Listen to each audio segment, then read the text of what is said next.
Yo, NBA fans!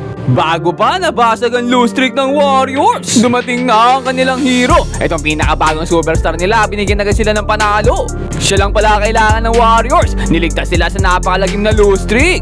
Pag-usapan natin yan, kaya wag na natin patagalin pa. Tara na, let's go!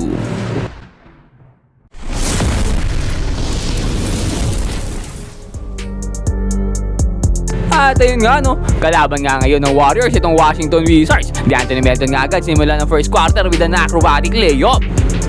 Hindi nga nakapaglaro to last game sa pagkatalo nila sa Knicks, kaya dito ganadong-ganado siya kontra sa Washington. Solid na pick and roll play pa, binigay dito ni Spencer. Nice pass kay GP2 para sa open dunk. Para naman dito sa Wizards no, andito nga kanilang superstar na si Trae Young. Nabigyan nga agad sila nito ng 3-pointer to start the game. At pinasok na rin dito ng Warriors ang kanilang bagong superstar, the Unicorn Kristaps Porzingis. 3-pointer din agad ang binigay. Smilings lang si Idol oh.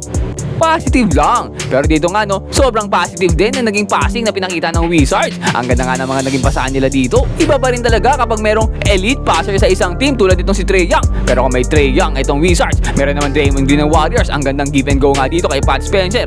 Kaso nawalan, buti lang dito si GP2 para sa tip in layup. Nakapagdagdag pa dito ng 3-pointer ito si Guy Santos na open. Wala man lang kabantay-bantay. No respect. At talagang walang respeto itong Wizards. Binabagsak itong si Podziemski. Pinisikal na nga itong si Gulot. Pag-drive kasi nitong si Podziemski, imbis na bola ang masapo, boom! Mukha ang sinapo. Boss, mukha yan, hindi bola.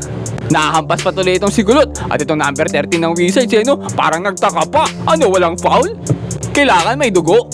Ikaw kaya masampigan ng ganyan. Makukulit ka masyado Kaya itong si Porzingis, sinapalan siya. Makulit ka boss Nakapag-lead pa nga yan sa 3-pointer nito si Guy Santos. At nagalit na nga dito ang Warriors. Tumindi bigla ang depensa. Hindi pinapalusot itong Washington Wizards. Hirap na hirap nga sila makalusot sa depensa ng Warriors. Nakakuha pa nga ng steal dito si Podziemski. Another fast break para sa kanila. Pero Guy Santos sabi sa kanila, chill lang boss. Paubos na kasi ang oras sa first quarter. Kasi itong si Podziemski no, parang dismayado pa. Masama ang loob. Negative kasi ang IQ nito Gusto tira lang ng tira. Buti na lang andito si Mr. Positive na nakakuha ng last second basket. At nakapagbigay ng 11-point lead sa Warriors pagtapos ang ating first quarter.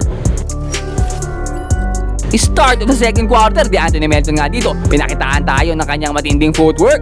At Melton nga dito, nagsimula na mag-takeover para dito sa Golden State Warriors. Now, Golden State's bench is outscoring Washington's bench 16-6. And that's most likely what it's going to come down. Just shoot the next one. Melton, mid-range, pure. Nagiliyab na nga kami nito si Melton. Kaso nga nun sa init ata, nabitawan niya ang bola. Bago pa siya nabigil dito ng Wizards at nakakuha naman ng back-to-back basket itong si Johnson para sa kanila. Johnson, tough. Bumawi naman ng Warriors dito sa napakagandang screen play. Porzingis dito open sa ilalim for the wide open dunk. Pero Wizards dito answers with a back-to-back 3 balls. Go. Young, dancing with it. And scoring. After ang 3-pointer nitong siyang, nakakuha pa nga siya ng block. Ang liit-liit, nakasupalpal pa. Buti na lang nakakalusot ang mga inside cut dito ng Warriors. Lagi na iiwan mag-isa sa ilalim Samantalang itong si Trae Young, pinatauhan na nga dito kay GP2. Kaso masyado mabilis dito si Young, pinakain siya ng alikabo. Pianis pa ang higanting si Porzingis, Giant Slayer. Pero for the first time, parang napikon ata itong si GP2. Winaras ba naman ito si Trae Young, pinabagsak. Ngayon ko lang nakita itong si GP2, napikon na. At dito nga, inasawa na nga niya itong si Trae Young, ayaw nang pakuhain ng bola. Pero itong si Young parang talagang nangaasar pa. Binibitbit na nga si GP2. Dito tayo pre, sumama ka sa akin. Difficult shot naman dito para kay Porzingis pero naipasok pa rin. At ito nga si GP2 nag-aabang na kagad, inbound pa lang.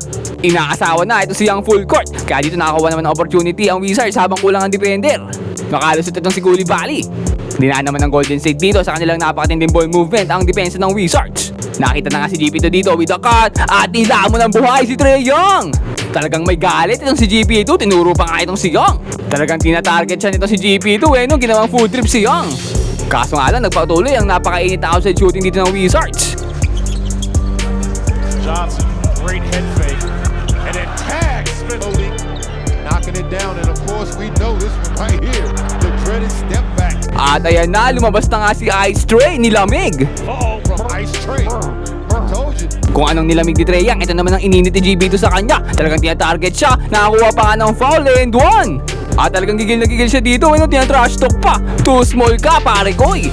Ano kayang alitan ng dalawang to no? Kaya nga dito, babawi sana. Kaso nawalan. Pero G Santos, natapik sa sarili nilang ring ang bola. Aray ko. Pero huwag kayong mag-alala, GB to dito, napakagandang no-look behind the back pass para kay Porzingis. And another great pass dito, nakita si Melton mag-isa ni reverse pa. Under 1 minute left, triple team na nga dito kay Trey. Kaso napaganda pa nga para sa kanila, nakalibre ito sa ilalim. At napababa pa nga nila kalamangan ng Golden State dito sa 7 pagtapos ang ating second quarter. Pagpasok naman ng ating second half, ang ganda depensa ang pinakita ng Golden State. Nakakuha nga ng steal dito si Melton at siya nga ulit na mag-i-start ng score para dito sa Golden State sa ating quarter. Dumagdag pa ng 3-pointer dito, itong si G Santos. At talagang pinapahirapan ng Warriors ng sobra dito si Trae Young. Nakakuha nga sila ng another steal and another fast break na naman. Warriors with numbers. Majemski layup. Ang gandang start na sana para sa quarter kasi si Draymond Green dito mantik mabitawan ng bola. Pinasa sa kanya kaso hindi man lang niya nasalo. Nagmamakawa na nga siya dito kay Steve Kerr. I-challenge daw ang call. Kaso hindi siya napagbigyan dito. Hindi pa siya agad nakabalik sa depensa at nakita nga ni Trae Young yan. Naiwan mag-isa ang bantay niya at nakakuha ng wide open 3. At talagang sobrang kapalpakan ng ginagawa ni Draymond Green dito. Ano ba naman pasa yun? Sobrang baba, walang patutunguhan at talagang benta to no? Hindi mo lang sinalubong si Trae Young, pinanood lang?